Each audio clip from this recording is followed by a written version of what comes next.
What's up, bookworms? Welcome to episode 107 of the Cantina Book Club podcast, where readers can find interviews with authors of all genres.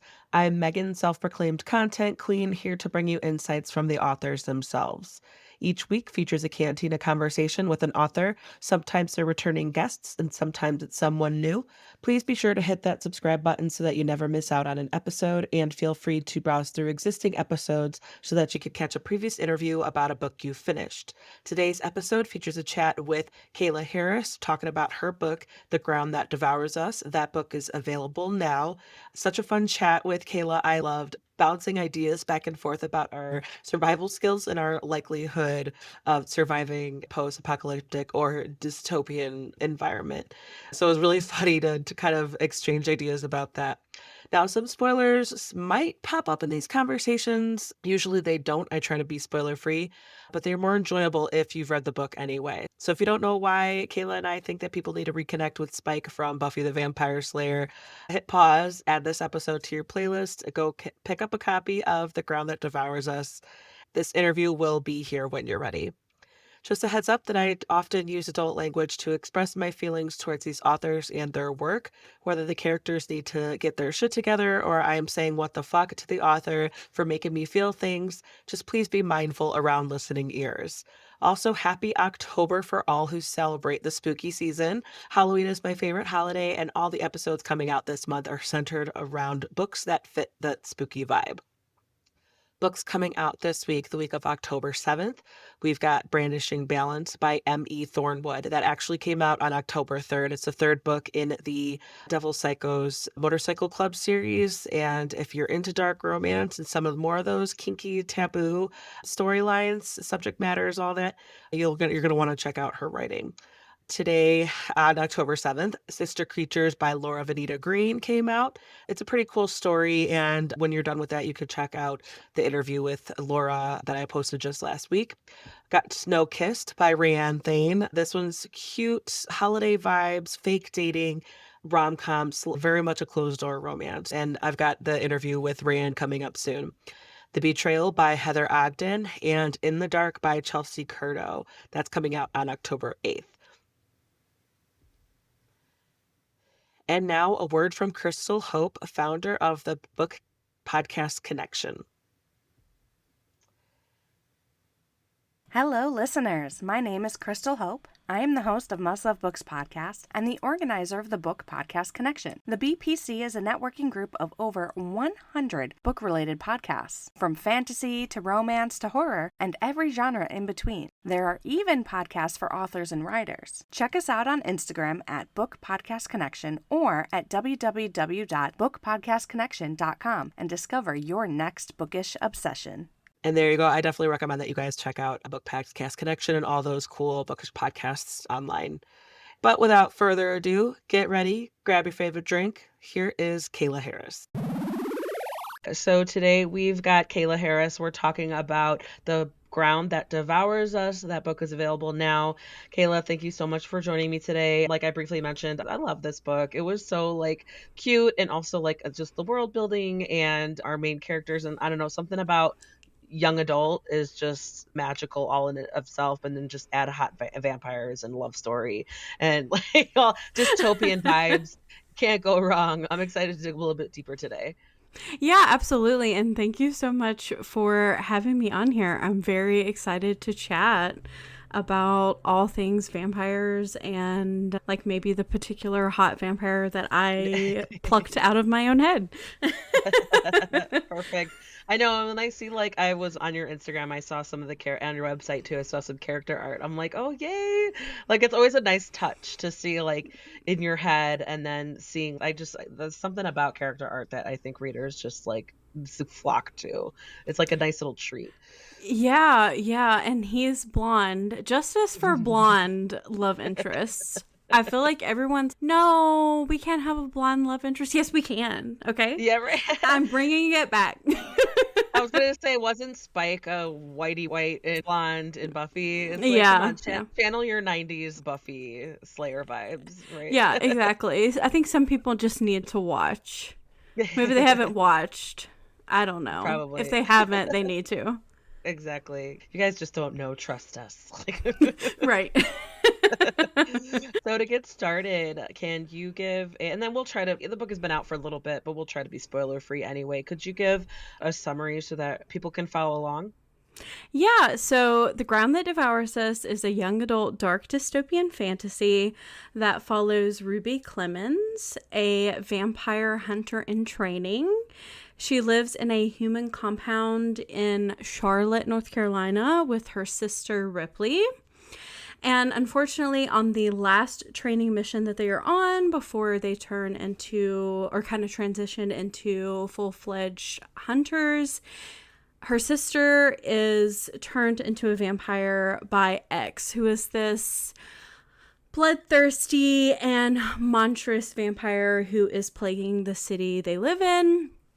And when the compound's hunters are sent out to apprehend her sister, Ruby is forced to actually team up with X. So if he will keep Ripley safe long enough for Ruby to find the cure for vampirism, then she will help him break into the compound's restricted lab where his best friend is being held hostage.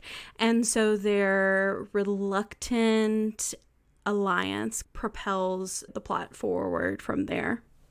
Mm-hmm. It's so funny because when you say reluctant, because I think X was having too much fun with it. He was X has too much fun with everything. What do you mean? He's just chaotic. he loves the hot messiness of situations where he's just okay. I'm like, Yeah. same, bro. Yeah, he's like, how can I actually make this situation messier? How can I actually make Ruby's life more hectic and I more know. chaotic? I appreciate characters like that because it just makes the storyline, the whole book, more interesting. If we all love a chaotic queen or king, it was like I just love that. It's like throw more at them, make things more difficult. Like even if in real life I'd be like, oh my fucking god, that is your problem. But now if I'm reading it like as a character, I'm like, oh yeah. Yeah, I think as a reader, you just constantly want more. Otherwise, you might get a little bit bored. But in real life, I would be like, sir, please, I've had enough. I need you to calm down. Right? Haven't you had enough? Why aren't you sick of this shit? What? Exactly. Fuck off. Oh, No, man. I love the situation you put them in. It was a classic like banter, and she's looking at him like, ugh, he's probably a heartthrob back in his days. And oh, girl, you can see it. You can see it. See when you're eyeing him and you don't want to eye him. And I loved it. Yeah, he knows he's hot. He definitely knows he's hot. But I think that he was throwing out the chaos and she just throws it right back at him, especially with their like witty banter. And so I think that surprised him. I think he was like, wait, most people just scream and run. Right. What are you doing? Right. Exactly. She was just kind of, bro, this isn't my first rodeo. You're just like, you're annoying that I have to deal with you and you can talk. Just Yeah, you're I a loved blip. it. You're a blip in my existence right now. Right.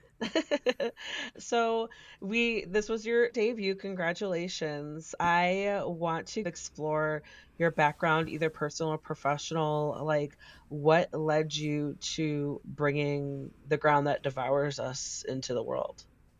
Yeah, so I've always had a love for reading.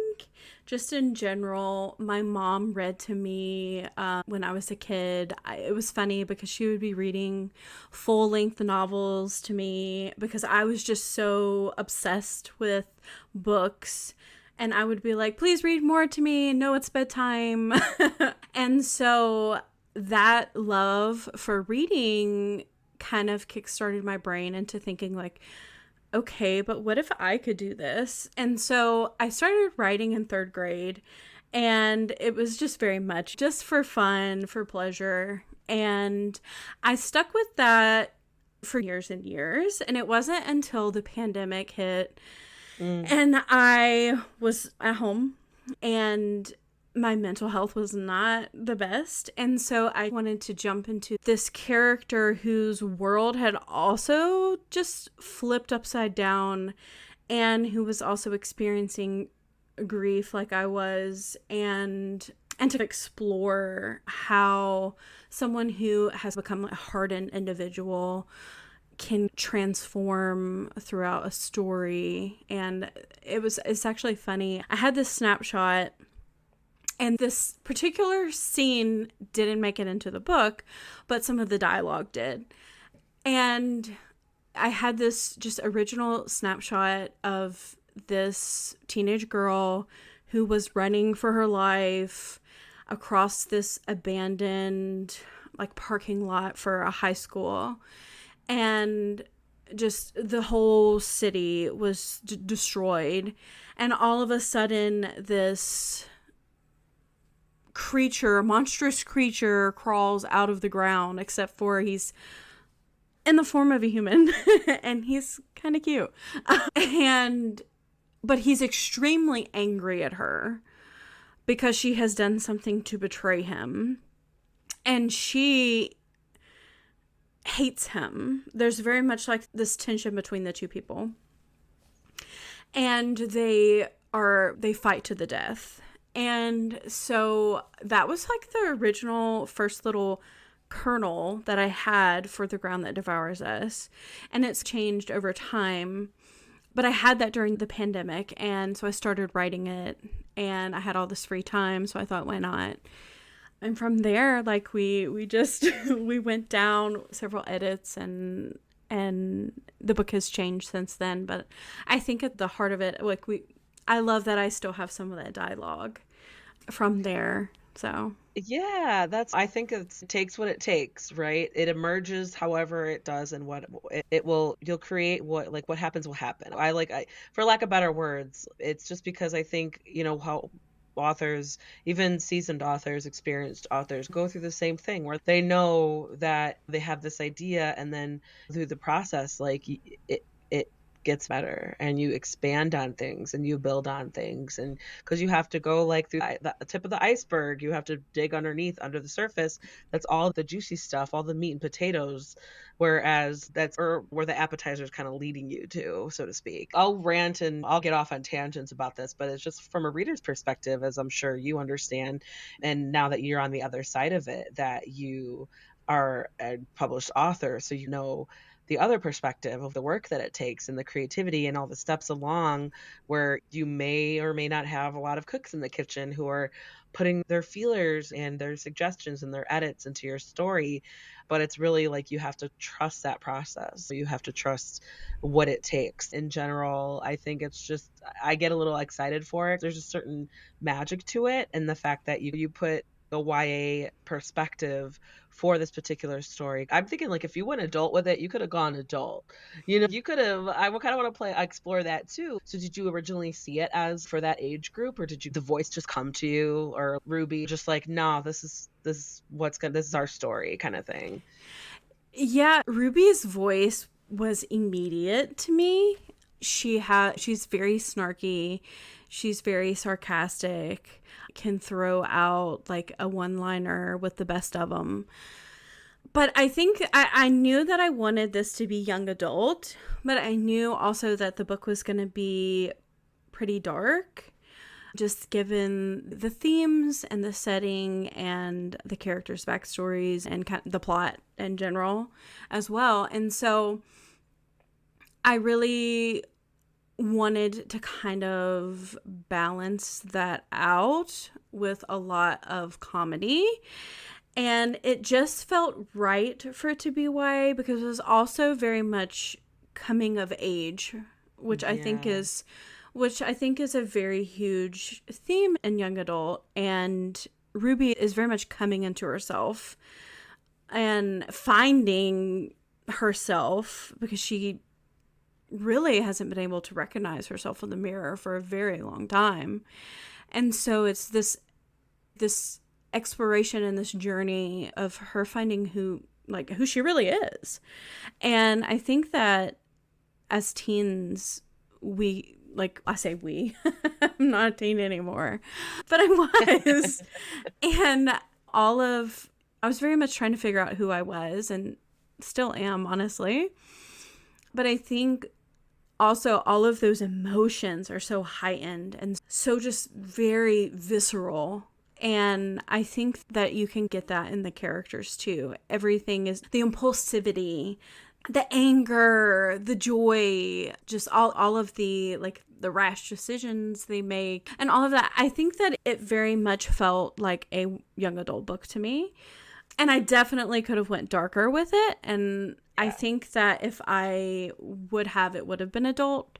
Because I also do think that the book is still pretty dark. And my suggestion in general would be that older teenagers read it, teenagers who are a bit more mature, just because it has a lot of like gore and violence in it. And this is a world where people die and you'll see you get us a little attached or like a little familiar, and then you're like, oh, by the way, I'm gonna pull that right out from under you. It's just it is those like things, but also just the fact like because it is partially enemies to lovers romance, you could have gone like sexier with it too. You could have been like Yeah. a little bit more adult language or adult feelings with the pining and with the tension, the will they, won't they. Because we've seen that become so much more popular with books, but I also like it works. Yeah, it works well as is like young adult slash young to new adult, because new adult I think is college age, which is still this storyline and this premise. It was versatile enough where you could have played around with certain voices, but I like the direction you went with it just because of the coming of age aspect, where because we've all seen like dystopian or post-apocalyptic stories in YA, and it is adding that coming of age element that is like taking it to the next level. I think it's not just adults. I'm like, yeah, if I'm in my late 30s, if I saw some cute creepy ass human monster coming out, or if I was aware of it and I'm like, okay, I'm almost at my certification, my licensure here of being like making it to the group, the elite of approved slayers or hunters, if you will. I would definitely, there's a part that like I think would just be like over it, like jaded almost, and be like, okay, whatever. I would lose my value for like human life. These vampires they're still very much themselves, and you could see that, and it's very obvious they're still much themselves. But then aside from the other group that are not, the group, what was it, like bloodwalkers or something like that, Bloodwalkers, you have, yeah. yeah, there's a group where it's just no, sorry, bye. But the coming of age part of it, it's like they still have that part of them that's not jaded yet. And I think that there's definitely like that interest, that complexity to it, that you could be like, oh god, they're children, they've had to grow up too fast. And especially because it's 10 years after since this first started, right? So their story, their struggles started, they were very young when this started happening. And so it's 10 years later, they're almost on the brink of having the full skill set and being approved. And it's just they've been forced to grow up. And it's like you have to remind yourself, like, yeah, they're like barely 19, 18. And I'm just thinking, gosh, I always have a running joke where I'm like, if I was in any fantasy novel or whatever this setting, I would be a horrible character because I would die within a few days. Or I would be Yes. like, this is not my problem. This is not my problem. I'm gonna go chill in a corner and read my book. Like I like, or I'd be like, I don't even know. I was like, I would hope that I would learn how to contribute to society in that new society. But I just joke around. I would be such a horrible book character because I'm just like, either I'm useless, don't have survival skills, or I'm like, this is not my problem. This is not up to. Yeah, I don't have any survival instincts whatsoever. I would like to think that if I was in a situation like this, I would try to survive, so my plan, I think, would be to just go into the woods, like a national forest, and not necessarily live off of the land, because I feel like I would be bringing a lot of stuff with me. We're not at a like naked and afraid situation here. I'm afraid, but I'm gonna have clothes on. No, exactly. And so I'd like to think that I would live in the woods if we were in a scenario where there was vampires and stuff, because maybe they're not like, this isn't Twilight, maybe they're not running around in the woods. But in reality, I think that I would probably just lay in bed and I would just watch a show until the Wi-Fi gave out. Yeah. And then I would probably wish that I still had a DVD player. I really want to get one again. I'm like back in that era. And then I would just have snacks and I would just wait. Pretty much. I don't know.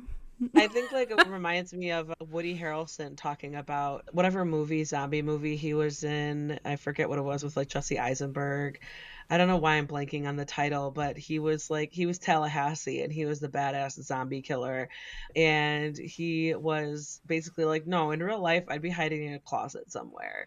And I was just like, yeah, that's like exactly, you're like, that sentiment is real. Yeah, of course. My husband, he's an Eagle Scout, so I'm like, no, we're good. It's like he went in Boy Scouts for years, and he went all the way up to Eagle Scout, so he knows a lot of things. And like I've been camping before, but only since I've been with him. I've never gone camping since before I met him. And he's got his own system and stuff like that. I'm like, I will be fine if I never go camping again in my life.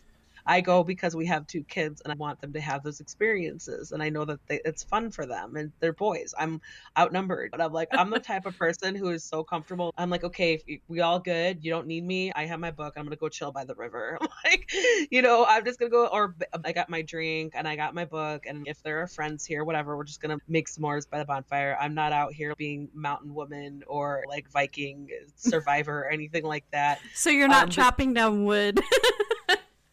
I would if I have to, but I'd still be there. My hands are so small. I'd be like, I can't grip. Like, yeah. Yeah, exactly. And I try to explain the things to my husband. I'm like, it's easy for you because you are like, you have upper body strength and larger hands. I'm like, this is a struggle. I'm okay. I'm in okay shape, but I'm like, I definitely could lift more. And so I'm not equipped for sudden apocalypse. So I'm like you, I would like chill and make sure like I would hide until the big wave happens, where it's wait until the chaos, the initial humanity realizing what's going on chaos. Like I'm not about to go like, peek my head out and ask if people are okay. I'm gonna be like, no, something's not right. I'm gonna chill and hide and be quiet. And exactly, go get non-perishable snacks. I'll eat cereal for the rest of my life. I don't care. Find a purifier for water. That's pretty much all I know, is just get like all the supplies of Brita. And then for entertainment, and then for the entertainment, it's funny that you say like DVD players, because like I know I have a whole case of DVDs and we don't even, we're so spoiled now, like subscriptions. We have the kids, Disney Plus, as much as I hate like the whole corporation of it, it's just we're a sucker for them. But it reminds me of, we don't have a DVD player, but we do have the Xbox, so that can still play DVDs, so that's games too. That's true. That's true. Exactly. Or I get the Nerf guns out. We have Nerf guns in our house. We all have our own Nerf guns, so we could target practice for maybe not so much. But so it's just funny how would that happen? You can't help it, like when you're immersed in a story like this, or I imagine you're building a story like this and you're just like writing this badass woman, this FMC who's, man, fuck this, fuck you, wait, where's my sister? Yeah. And then you're just like, it's like you're like living vicariously through her. Like, yeah, that's who I would like to be. I would like to be a badass, but I don't think that I am. I think it depends on the situation. I could sense it, Kayla. You would turn into one in your own way. I will take somebody down if I need to. Survival instinct kick in. Yeah. But in a mass scenario where the world is just, I don't know. Yeah. I think I would hunker down for sure. But then after the big waves have hit, especially with entertainment and stuff like that, I think I would hit up a Lego store. We would get puzzles, those things. I would probably get into painting. Yeah. I'm a huge baker. Yeah, there you go. So that would come in handy. People need bread. Yeah. Maybe people need carbs. Yeah. In that sort of world. You could just it's like it's all me thinking like, okay, how am I gonna add value if I need a community? If I can't do shit, then like they won't have any motivation. No, I'm valuable. Like I will make bread and I will read to your children and I will Yeah. Yeah, I can bake the bread, the baked goods. I'm going to need someone to go out and get some Yes, of those supplies yes. for me. But if you get those, then I will make you something. Exactly. I know. And it's so crazy how as you explore The Walking Dead or other like post-apocalyptic dystopian worlds where like society collapses and like we're seeing how people are dealing with it and these true what do we see like the pits of humanity like Hmm. resort to and how do we really come out what true selves do we really show and it's so funny how like people do some nasty things and some horrible things to survive or to ensure survival of their children or their families. But at the same time, it's shit, like you probably have better odds of survival in a community. But then at the other end of it, it's I want to make sure that they want me. I want to make sure that I'm proving myself like valuable. I know I'm like thinking like what can I do? I can talk to people and I feel like or I might like find a way to do some cardio so that I can keep running. Like I could Yeah. be in decent enough shape to keep my energy going to have endurance so that I have the better chance of not getting too tired where I'm like, "Oh, my end of life is because I couldn't run anymore. I got too tired or I couldn't like pull myself up of something or I couldn't like I cuz I'm thinking of I think it was Mythbusters where they were like, "Oh, like how I like realistically how could you survive with just a hand weapon like a hammer or something to defend yourself against a horde of zombies of humans like human bodies Hmm. coming at you even at the slowest pace ever. And I think he found out like he got tired after constantly swinging. And I'm Oh, like, yeah.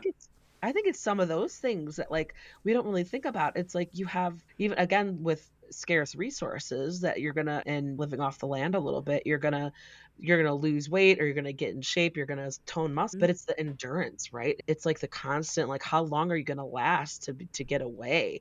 And I thought that was one of the more fascinating concepts of it, where it's just like if you don't have a gun or if you're not even good at shooting, you don't even know Hmm. how to handle it. It's or even like a crossbow. I have a bow and arrow, but even then it's you gotta handle it. You gotta like the phrase. Yeah, It's you like you have to have a gotta lot of strength for that. And then also, exactly. because society has unraveled, there's probably not surgeries going on, I would assume. And so if you need a surgery, I don't know, Yeah. if you, I don't know, break an arm and you need to have a surgery to have Might it not have any fixed, pain or meds. yeah, Yeah. yeah, or if you have a pre-existing condition and you don't have medicine for it. So it's like those things too. You already have those blocks in the road that you're having to crawl across or jump across or whatever. Yeah, And so exactly. then you're desperate, and desperate people do desperate things, and they make decisions also that like we wouldn't agree with. But I would be curious to see the average person who is put in a situation like that, what they would do. Because Exactly. I really do think, like, when it's boiled down, your survival instincts kick in, and you're thinking about yourself and you're thinking about the people that you love and what are the links that you're willing to go to ensure their safety. Absolutely, because I'm like, I got 2 little boys, like, they're 8 and Yeah. 5, almost 5. So I'm like, I would just tell them to run and hide. I don't even know, and that's what also some part of it, like, terrifies me. Because 'cause I'm like, I like, they would get to an age where I'm like, "Okay, listen, you're gonna have to learn how to use this weapon," or you're gonna it's like your whole, like, trajectory of your whole, like, game plan, your parenting method is totally gonna change, where you're like, you're raising them to be good people, but no, you're raising them to be able to save themselves. What Yep. and that's not Yeah. always being a good person. Like, it's Yeah. yeah, And then their childhood, like the childhood is just completely different. And also that sense of innocence is taken, you know? How do you keep innocence in a scenario like that? Which I think was like what I wanted to explore with Ruby and Ripley, yeah. because their innocence was taken at such a young age. So I'm like going down my notes. I'm like, oh yeah, Ripley. But no, exactly. I was just like with their mindsets of when they were children, it was like they like how we were saying before, that they started very early and they went through it very early, which all them susceptible to being what is Bart? What I have it as Barnett. Barnett. Honestly, Yeah. he's Bart in Yeah, my head. they became susceptible to being picked up by them, but the same thing, it comes down to survival.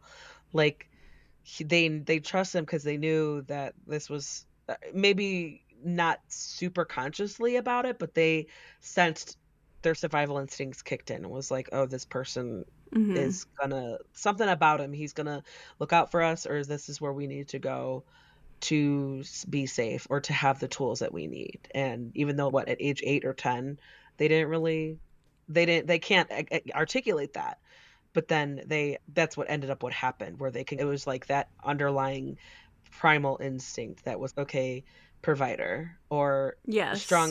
strong person that's not attacking us, he's reaching out his hand, and he's, and they it's and one of the last things that their mom said to them was, like, basically look out for each other. And, or it was more so, she put more emphasis on Ruby Mm. looking out for Ripley. Yeah, and so Ruby was, that's just that continuous, like, the arcing thing that she holds, and that's what, like, drives her throughout this entire story, is, like, looking out for her. And when Ripley is, "No, dude, like, you, like, trust me, you got it wrong," kind of thing, or it's not like that. Yeah, and I think too, I think that Ruby, just even as a kid, and this is something that's just in my own head, not necessarily, I think you could like pick it out a little bit on the page, like the nuance of it. But Ruby was very much just a bit more hardened in general as a person. And it was at least perceived that Ripley was like the sunflower. She was Yeah. sweet and needed to be protected. But I don't necessarily think that she does. I think she has her own strengths. And so like just exploring that too, because Ruby has just her entire life, it's been, how do I take care of myself and how do I take care of my sister?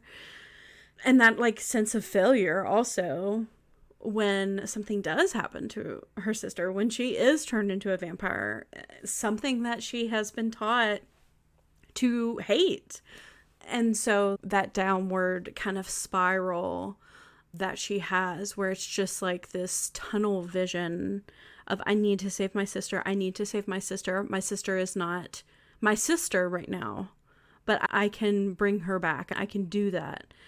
And just the links that she's willing to go to do that, I think was so interesting.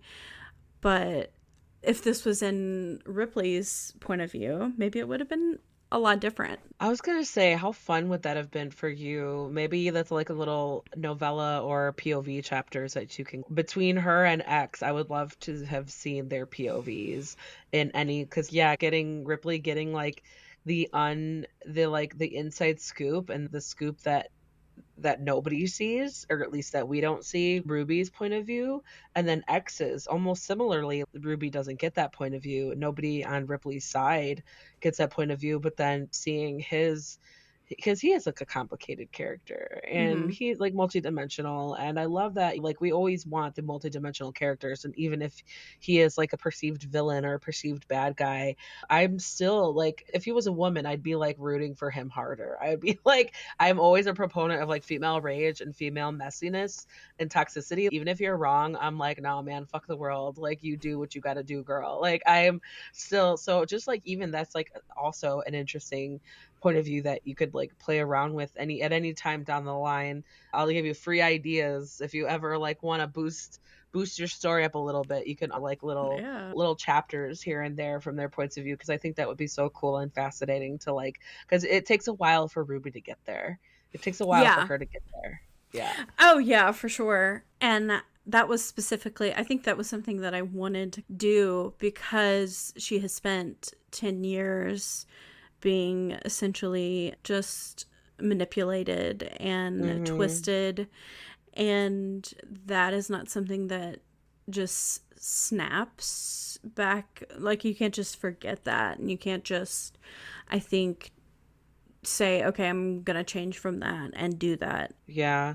I'm just curious, did you do like any research? No, maybe not research in traditional sense, but maybe like considering how the whole vampire story has been done in the past. Because like it's at a level where like most readers, we know vampires, we understand that magic system or paranormal system and that kind of relationship for humans. And so I just didn't know if there was like any other research that you did, because like you wrote it in your setting that you currently live in, and you're part of the world. So I'm just curious as to any research that you did, to maybe things that you had to clarify on, or maybe you needed ideas for any parts or whatever, or even something like anything fascinating that you learned, stuff like that. Yeah, so I live about an hour and 15 or so from Charlotte. So it's definitely something that I can go explore the city. And one of the things is particularly like downtown Charlotte is where a lot of the book takes place. And so I did a lot of research on streets specifically and what are on like specific streets, like what kind of businesses and stuff like that. And then I also wanted to change them up a bit because we are in a post-apocalyptic setting. So it's like transforming whatever, I don't know, if it was a florist, now what is it? This is where we do like a medic situation. And so it was a lot of that. But then also, not to be spoilery at all, but there is a subway system in this book, which it does not exist in real life. And so I wanted to make sure that the book was set in the future in the event that something like that could take place and a subway system could be built within that city, because we are seeing like a lot influx of residents just in general in the Carolinas. And so that felt very realistic to me, but that was also something that I wanted to consider. And it's funny, I had to look up a lot about like subway systems and like what it looks like in the back rooms, so to speak, areas that the normal person does not see. Yeah. And then I did a lot of research on specifically situations that people would be put into involving like dire, life-threatening things. I'm honestly shocked the FBI did not show up on my doorstep. Because like your Google search history is a little questionable. A little. It was a lot. And so I would be looking up very specific situations. I went down a lot of rabbit holes. We were on Reddit at 2 a.m. at one point. We were talking to, I talked to a doctor. So those kinds of things as well. How do you approach that? So I'm writing a book. I have some questions. Like, I actually knew this person. Okay. They were like in my circle. So luckily I didn't have to just be like, hello, hi. You're like, so the real reason I'm here. Yeah, oh my gosh. Yeah, and suddenly I get a letter in the mail saying I'm no longer a patient. Yeah, right. But yeah, so it was a lot of research for that. And then I just did a lot of reading dystopian, post-apocalyptic books. I also just a lot of vampire, like books with a lot of vampire lore and things like that. And then as far as like the specific, I would say, twists that I did on vampires was more so not as much research as it was just throwing spaghetti at the wall. And it was more of like a brainstorming session because I wanted to take like a different spin on vampires, and I thought it would be cool for them not to have fangs. And so that kind of involved, okay, then how do they turn a human and how does that work? And a lot of questions, and then having to just run through those and figure all of that out. It was a lot of puzzle pieces coming together But yeah, a lot of research is taken in, and also it'll just be like the smallest little things too that you wouldn't even think that you would need to research. At one point, and this was like, it didn't make it into the book, so I don't feel it's fine. But like a tattoo got infected, and then I was like looking at very specific. It was like a very specific like medical term that I was looking at. It was like very small things like that. That I'm just like, I always have a Google tab up because at some point I know I'm gonna have to look something up. Yeah. I know. I always joke about that with certain authors, especially depending on the genre. And it's so funny, even as like your audience is young adult, you still had some questionable searches. Because it's just, if it's like an adult romance, or if it's like the perfect is if it's a thriller, or like a crime detective investigative, where it's basically, there's this murder mystery and they have to get like the accuracies, and how did, almost like a clue, like how did this person die, with what weapon and with what motive. And so you got people searching, like authors searching, like how long would it really realistically take for someone to die under these circumstances. That looks horrible, really bad. Like, Yeah, I just read a thriller. It just came out by Holly Jackson. Not Quite Dead Yet, I think is the name. If I'm butchering that. Yeah, it might If I'm sound butchering familiar, that, oops. But I enjoyed it. Thoroughly enjoyed it. I think I read it in 2 sittings.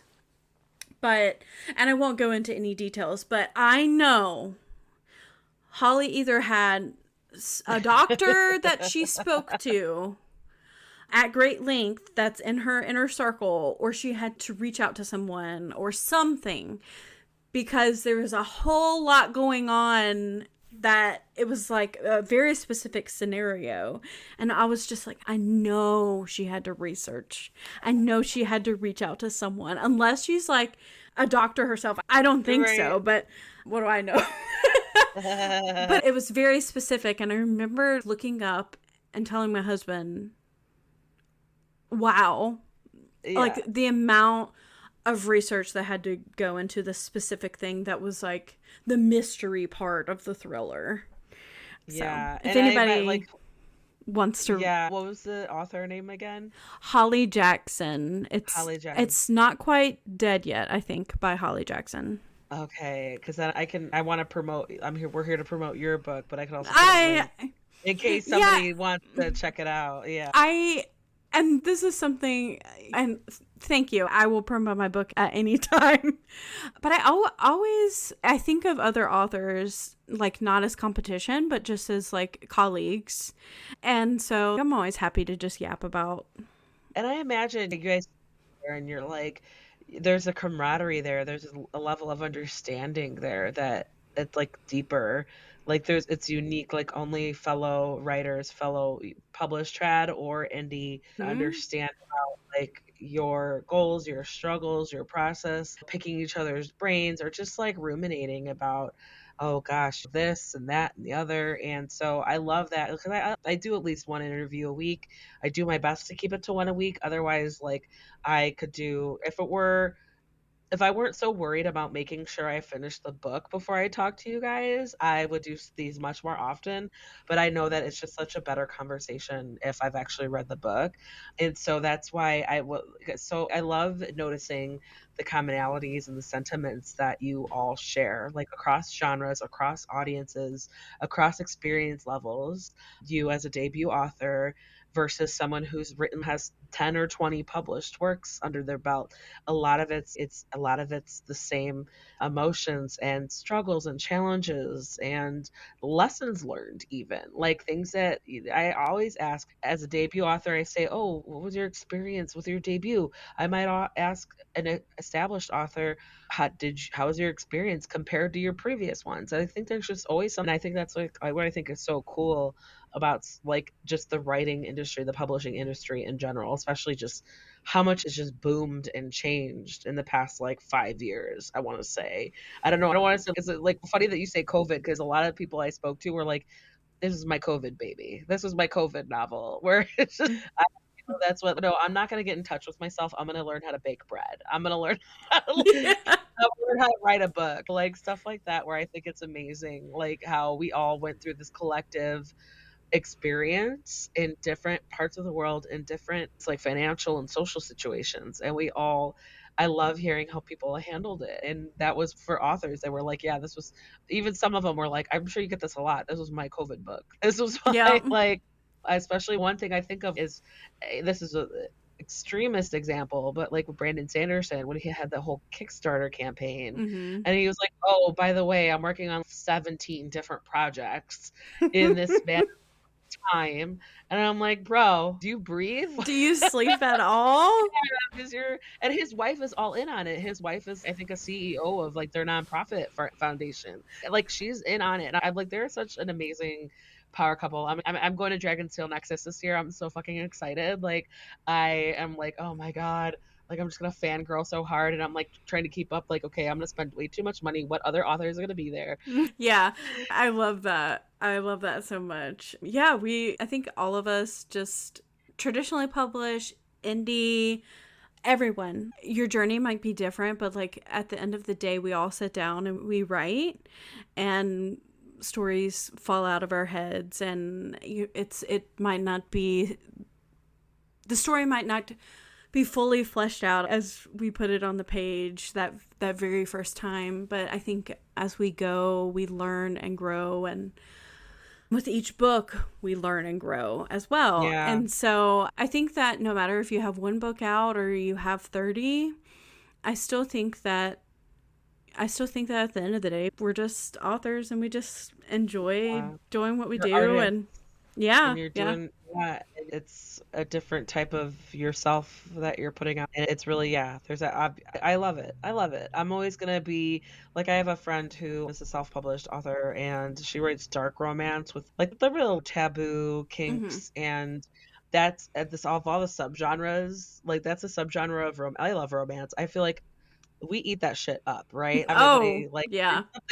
there's something about it. Even if it's not at the forefront, like, there's a part of it that almost everyone, unless you're I don't know, men are so weird about it. Like, some men are like, it makes them uncomfortable, whereas I love it, like, my husband, when I told him, like, he loves dragons, he loved the Inheritance cycle, like, the Aragon series, and Hmm. I when I had him read Fourth Wing, I was like, "No, you're gonna love this, it's dragons," but I said there is some spice, there's some on-page, open door graphic sex scenes, and so when he finally sat down to watch it or to read it, he was like, "So you said there's some spice in here?" I was like, "Yeah." He's like, "Alright, let's do this." He just needed a little like, a little, warning, and then he wasn't even phased, whereas, like, my cousin, he was like, "Ugh," I feel like there's just every other page, they're like, "Okay, I wanna fuck you." I'm like, "But there's so much more to it than that. You're getting Yeah. you're" but I was like, but it's so funny. That's just the reader experience, and it's like men versus women, and like your comfort level versus their comfort level, or what you eat up versus what other people eat up. But that's the romance part of it, where for my friend, she knows that I'm not into the dark romance. I'm not into I understand it now, because I think hers was like the first, like, Why Choose that I read. I didn't even understand what that was. I was like, "What? So wait, it's 70% sex, and they're, like, all okay." Like, she's just of course, all women are amazing and badass, but, like, this one woman and they're all, like, strong male characters, and they're all just okay with sharing. They all want her, and they're all okay with sharing with each other, and then there's just lots of fun times, and so I was like, "This is a thing," and then, like, little do I know, it's a whole subgenre. It's a whole thing, Yes. Yeah, it and is. then before I knew it, I was like mainstream, like more not mainstream, but like Emily Rath and hers, Hmm. and then the Neverlist that came out not long ago with Jade Presley. I was like, now that I know what to expect, I'm like, all right, let's see how they do this. So I like me, I'm just adding it to my little awareness repertoire of okay, this like romance, I'm gonna eat it up. but now, oh, you've got 4 love stories to tell. Okay, let's see how that goes. But the dark romance, like the taboo, the kinky stuff, it took me a while to, it's just not something I seek out. It's not something I like, where it's like the trigger warnings. I'm trigger warnings, I Yeah. don't seek them out. Well, some women, some readers are like, no, it's a menu. It's like a shopping list. I'm like, you do you, boo. I'm like, so with her, I'm like, I'm always going to support her. I beta read for her. I proofread and edit for her. I try to like help her bounce ideas off of, because she doesn't want to show her face because she has a pen name and she has like kids in school. We just, Understandable. yeah, Yeah. so she doesn't want to deal Yeah. with parents recognizing her or anything like that. So I'm like, we're trying to bounce ideas off. It's okay. How can you promote yourself without showing your face and stuff like that? So I'm like an advocate for her. I'll purchase her books, even though if I saw it, like if I saw it on the bookshelf, I would not necessarily go for it. But I'm like, I'm here for you. I want to see you succeed, for the audience that finds you, for your people, for your community. Because we were just at Smut Lovers in Orlando this past weekend. And even if I'm like, I'm not into that lifestyle, I learned a lot. I learned a lot, and it was like, I enjoyed it to the extent that my personality could, versus someone who is, oh no, they want to learn more so that they can write authentically and responsibly and safely. Whereas me, I'm just like, what are, like, are there any business workshops that are going on? I'm like Yeah. like, are there any branding or things that I can do to look at it from, it's just things that that might help me approach whatever, just be more aware of things. But yeah, so I'm gonna throw this at you. What were the most challenging parts to write? What were the most enjoyable parts to write? I would say the most challenging parts to write were probably the fighting scenes. It's because I am just like, I have to really edit those. And sometimes I have to get up and actually pretend like I'm fighting, like in my living room. I know my neighbors, if they saw me, they would be like, what is this girl doing? But it's like, I have to physically move my arms and see like what the body is doing, and I'm not like doing any tuck and rolls or anything. I'm not that capable. But the fighting scenes were definitely really hard for me because I was like, okay, I need the technicality of it, I think, was just really difficult. And also trying to ensure that it's not repetitive, that every fight doesn't seem like it's the same fight happening. So I think that was the most challenging part to write, I think. And then as far as like in editing, I really wanted my editor was like, hey baby, like maybe we should work on this. And so it was really fleshing out more of the relationship with Ruby and the antagonist of the story. And so fleshing out their relationship, I think. And it wasn't necessarily hard, but it was just like extra, like having to sit down and do that extra work.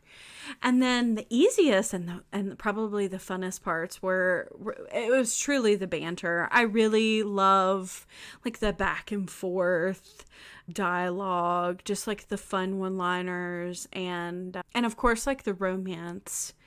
This book, I think, it's at least what I'm hearing from people is that it's a slow burn. It's definitely a slow burn, and which I am happy about because that was what I was aiming to do. And so I really loved doing that. And there's a particular scene. You're like, how much more can I torture my readers? Yeah. There's a particular scene that I won't spoil, but I'll just say something happens in the book and Ruby feels betrayed. X feels betrayed. Everybody's just feeling a little betrayed. And there's just scene where it's like she's so angry, but at the same time, like she can't like hurt him, if that makes sense. Like it's because of all of these complex like emotions that are going on, and it's like this back and forth where he's just do it and just I can't, and things like that. And we pull in from Delana from the Vampire Diaries right there, but that scene was the push and pull, will they, won't they kind of thing was very fun to write, and definitely the banter, and definitely I think some of the twists, because I think just the will they, won't they, and the witty banter, and just like the plot twists, I think were probably That's what my it was. favorite. Yeah, because it's like it's so funny because there were some scenes where it was like you can tell, obviously you tell how their feelings and their relationship with each other progressed, but it gets to a point where it's X is saying Ruby no, and Ruby's fuck you, I'm here for you kind of thing. Where he cares about her so much and he's no, and this plus with the relationships with as the story progresses with her position, she's going undercover, and when doesn't want people to find wind of what she's doing because for her loyalty is to her sister, no matter how long she's been like a confidant or under a mentee to Barnett slash Bart. Like it's just that adds to the level and the conflict and the depth, and it just, yeah, it adds to the twists, it adds to the level of trust slash risk of trust, and it's also it's a position storyline that people can relate to, where we're like, oh, like not everything is as it seems, and the person who she thought that she trusted with for years, for her formative years, and then she's learning, wait, he's keeping things from us and he's not, there's something going on that we didn't know and stuff like that. Or we were led to believe something differently. And yeah, exactly. It was just like, I imagine, but it's funny how you say the difficult parts were like the action scenes, because I feel that's definitely another common sentiment among authors where they wish Yeah. they could just like have a camera on a fight scene and just pan it and pause it to be like, oh, Yes. move, duck, dodge, like swing, punch, and where's this hand and what did they do? Because I imagine anybody who's not in like a special fighting class or anything like that would be totally new at writing those scenes. Oh, do you know the arts of this level of fighting? Do you know the arts of this method of fighting? And it's no. And then you're trying to be like, okay, they got this weapon. And you just want to, it's like gonna pan Yeah. over. Yeah. I love that. That's funny. Yeah, there were a lot of weapons and stuff involved, and I'm like, I don't know. I'm out of my depth here, but here I am. We're rolling with it. You did well. No worries. No worries. I can't. I imagine because it's a balance, right? You want it to be realistic, but you also don't want it to be like, okay, we dragging out the fight scene? Are there too many words? Are there too many words? Are there too many Right. details? It's like, no, we know they're fighting, and we know that someone's thinking ahead of someone. It's like someone's more skilled than someone. Yeah, it's just, I don't envy you guys on having to come up with that and to make it hit that sweet spot of entertaining and realistic and not overloading the reader with information, for sure. Yeah, because I think, at least in my head, I am thinking about, if you watch a movie and you're seeing this epic fight scene, you're getting all of those visuals and you're getting the sound, and you're seeing, like, I don't know, maybe someone's pummeling someone into the dirt and you're seeing the dirt flying up and all of these things. But on the page, it's difficult to include and incorporate all of that without this fight scene suddenly being 20 pages long. Yeah. And so it's just like trying to find that good balance and of dialogue and action. And then I also think that setting can play such a big role. And like wherever you are in that scene, wherever the characters are, and how you can use that to your advantage to make a scene, specifically an action scene, more interesting. Yeah. Yeah. Especially if you're like, I can imagine you're a romance writer and you want to add some dimensions to it, or if you're like suspense or psychological suspense, there's not always like a fight scene. It could be like cat and mouse where there's not a confrontation, like a physical confrontation. There's just like a verbal but if you want to step outside of that, I can imagine how tricky that could be. And you're like, oh shit. You're like, you're committed, you got to figure it out for sure. Yeah, it's definitely a lot of the physicality of it. It was just so hard to get down, but I think I learned a lot from it. Absolutely. Absolutely. Okay, just a few more questions before we wrap up. I giggle because I'm gonna throw another one at you. What advice do you have for Ruby, Ginger, X, and Ripley? Oh my goodness. For Ruby, I would say to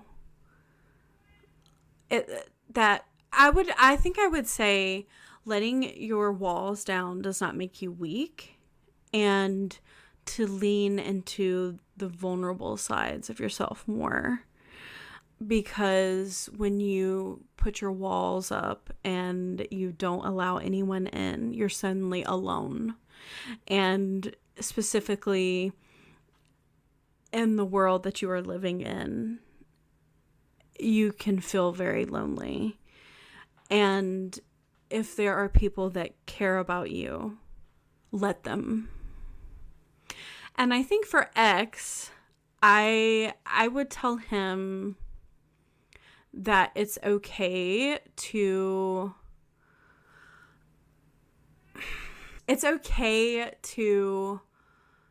think about the future and know that you can have a good future despite some of the terrible things that you have done in the past, and that you are more than what people see, and it's okay to also show people the different sides of yourself, and it's also okay to forgive yourself. No. For Ripley, I would say, girl, be authentically you. Keep doing your thing, girl. She's I love her to death. So I would genuinely say you are sunshine, and keep just being that ball of light, because if you don't, like, in this world, like, light is so easily snuffed out. And just be you and don't apologize for it. And then for Ginger, I would tell her she needs therapy. Honestly, they all do. Like, maybe make that a priority. Maybe maybe find a therapist. Yeah, somewhere the post-apocalyptic. Yeah. I would tell her that life is extremely difficult and the decisions that you make have ripple effects, so to keep that in mind. And yeah, I think I don't want to, it's so difficult because I don't want to spoil a whole lot. Yes. But I think, yeah, the general consensus for everyone, for every character in that book, is to find a therapist. Yeah. Yeah, maybe. Yeah. Communicate. Yes. Please. Yes. Communicate. It's okay to talk about your feelings with the people that you care about. Yeah, it's okay to care about them. It doesn't make you weak. It makes you strong, actually. Yeah, it adds more to you in who you are and what you're capable of.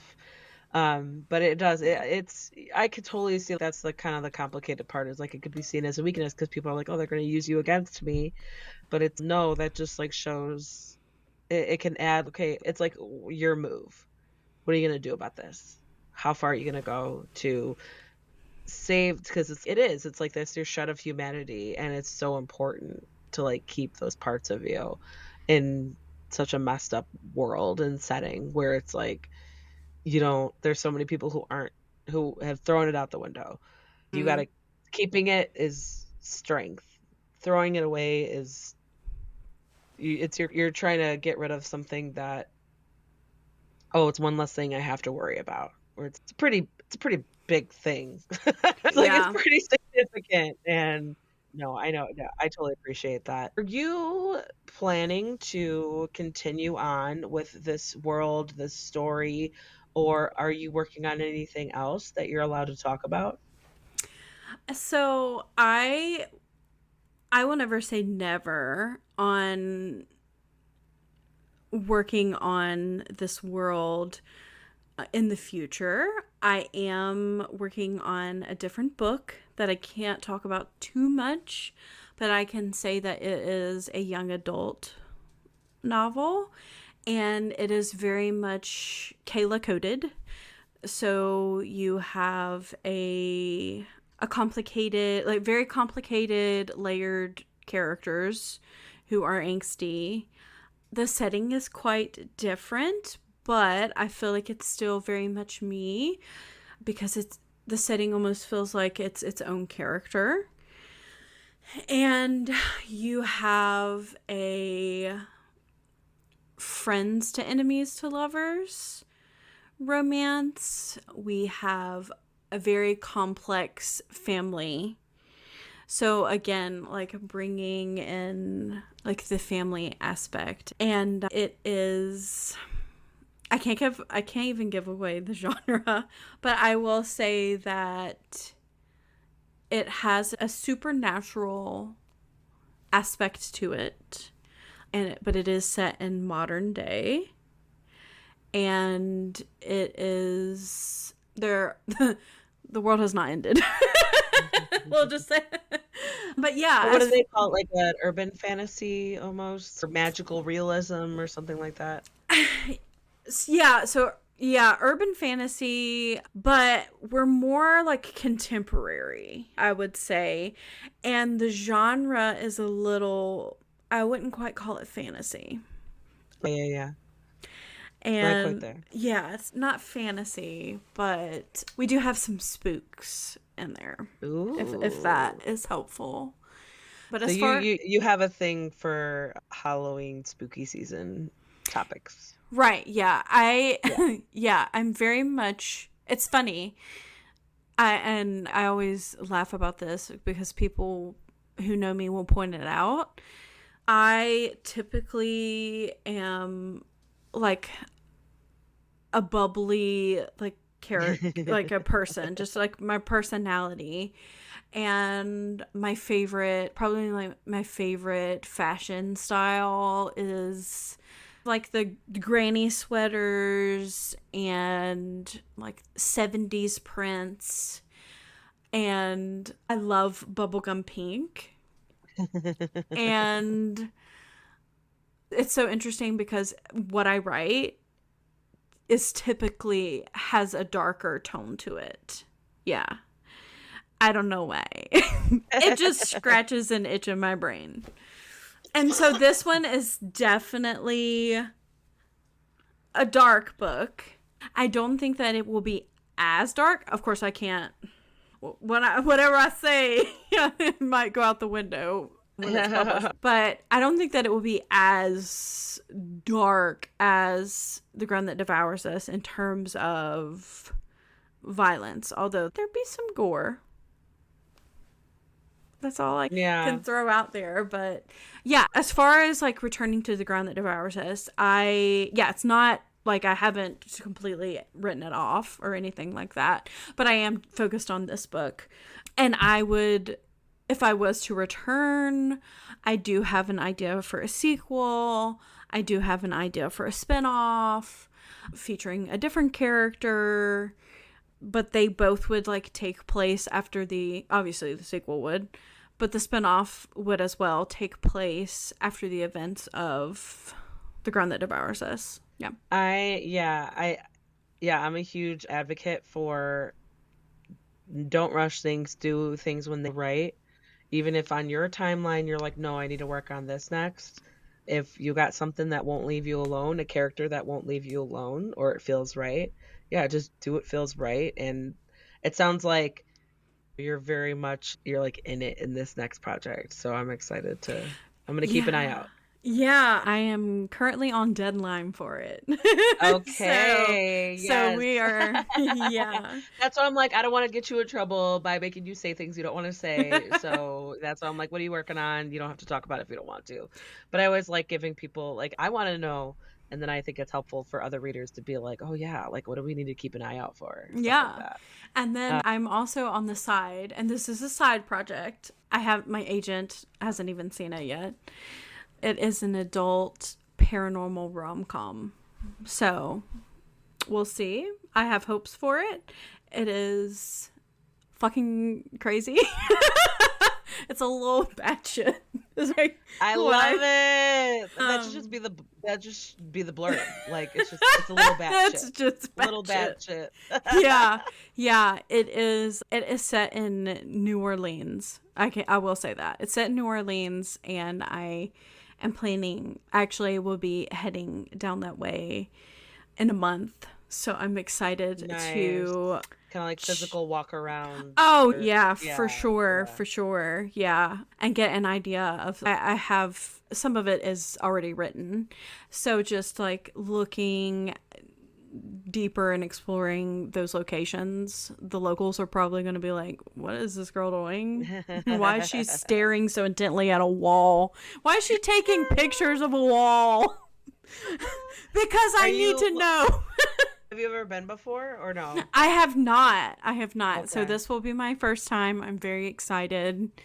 I have heard the culture is just beautiful there, and everyone is so welcoming and friendly. Fun. And there's fun, and it is like you know what to expect, but once you're there, it is one of those places where I felt it was welcoming.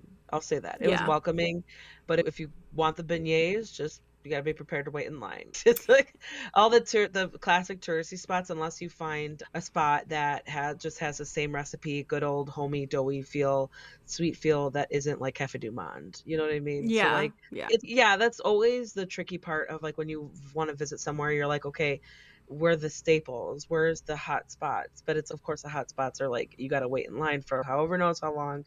I went there once for one weekend. I was a maid of honor, and we went there for her bachelorette party, and I was like, okay, who do you want to invite? And then where would you want to go? And it's okay if you want to go out of town because we're in the Chicago area. Mm-hmm. And so I'm like, she's like, I don't know would New Orleans be too much? And I'm like, I'll see. And so I just asked everyone, for Jessica's bachelorette, she's thinking New Orleans. Would you be willing and available to go? And almost everyone I asked, they were like, fuck yeah. Yeah. And it was like only 9 or 10 of us, so it was so doable. But it was like she was nervous. We're worried about asking too much of people, but everybody was like, "Fuck yeah, that sounds amazing!" And we found a flight for all of us that was like fly in Saturday morning and then fly out Sunday evening, which was perfect for what we wanted to do. I would say, allow yourself. I would say casually, leisurely, so you don't feel like you're rushing everything. At least 3 or 4 days, long weekend. But and then I've never been there for the Mardi Gras experience. We went, it was like October, I want to say. So the weather was still nice, but unfortunately, I was like one of the first ones to have to crash out for the night. I was like, I'm the first one out.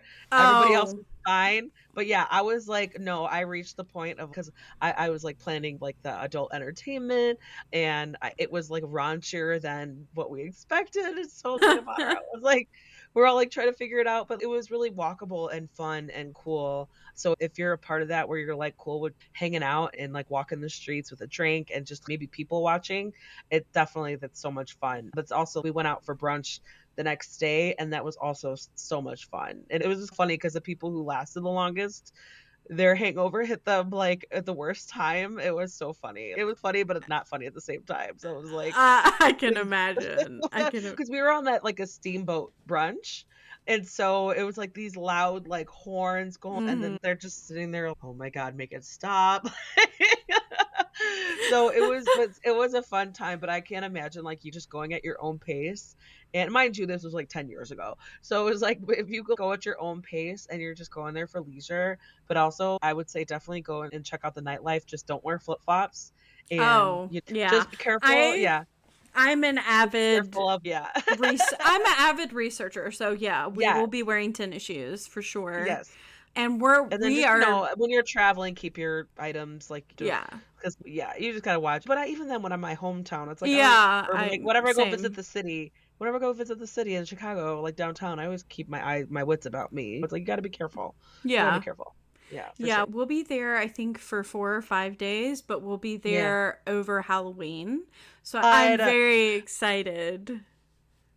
That's Yeah. gonna be so much fun. Yeah. Like this year, like in a month. Yes. Yeah, I Yeah. want I want Instagram stories. I want a report. I Yeah. want to know. That's gonna Yeah, be we are huge like spooky fans, my husband and I. And so we will be doing like all of the spooky things, everything Halloween related. oh yeah, I because they're known for some of that stuff too, Oh yeah. right? Oh yeah. Yeah, like We ghost will be up in it. tours. Yes. We Oh, will that's be so there. fun. We So fun. we will for sure be there. So Yes. Oh, that's gonna be so much fun. That's gonna be so I can't wait for you. I was like, can't I wait can't for wait. me either. Oh, that's amazing. I love it. I love it. It's like the perks of researching. Yeah, yeah. Okay, so Kayla Harris, where can we find you online and on social media? So I am most active on Instagram at Kayla Kalla N Harris Harris. And then my website is kaylaharris.com. You can also find me on TikTok where I mostly just watch videos of cats, but occasionally I will post a video at Kayla Harris Writes. I love that. I do a lot of that too, where I might like lurk, but I'm like, I also try to like post stuff so like I can reach people who might not catch it on everything else that I post or whatever. So that's all. I'm just like, wherever you think your audience will find you, we'll make it happen. We'll try. Okay, so Kalla Harris, The Ground That Devours Us. That book is available now. I really enjoyed it. I enjoyed digging deep with you. I recommend it to people who like YA, who like dystopian, who like hot vampires and a swoony, not forbidden, but enemies to lovers and slow burn and PG-13 love story. I wouldn't even say it's PG-13. It's like straight up with the clothes, right? Anything that happens, it's like very like it's YA appropriate. I will say that for Yes, sure. yeah, Yes. there's Perfect. no spice, no Yeah, spice. exactly. But yes, and I'll keep an eye out for you, everything else you got going on. And if and when you're ready, I'd love to chat again. Absolutely. Yeah, and thank you so much for having me. It's been so fun. And there you go. That was Kayla Harris talking about The Ground That Devours Us. That book is available now. Check out the show notes to see links where you can find Kayla online on social media and where to purchase the book. In the show notes, you will also see where to find Cantina Book Club on your favorite social media book communities, such as Bookstagram, BookTok, BookTube, Threads, Facebook, and more. And I would love and appreciate if you could hit that follow or subscribe button so that you never miss out on an episode or book reviews, author interviews. If you have any book loving friends who are looking to get more out of their reading lists, please share Cantina Book Club with them so that they can find upcoming releases and interviews with authors. Another way to help this podcast is to head over on your favorite podcast player and give Cantina Book Club a rating and review. It helps me reach more potential listeners and fellow book lovers like you. And that goes for any podcast that you listen to. It's one of the easiest things you could do to help out. If you need any book recommendations, you could reach out to me. I'm always excited to share my recent favorites, or you can head on over to cantinabookclub.com to read more in-depth book reviews of all types and genres. While you're at it, you could subscribe by entering your email on the website so that you could get new reviews and episode posts delivered directly to your inbox.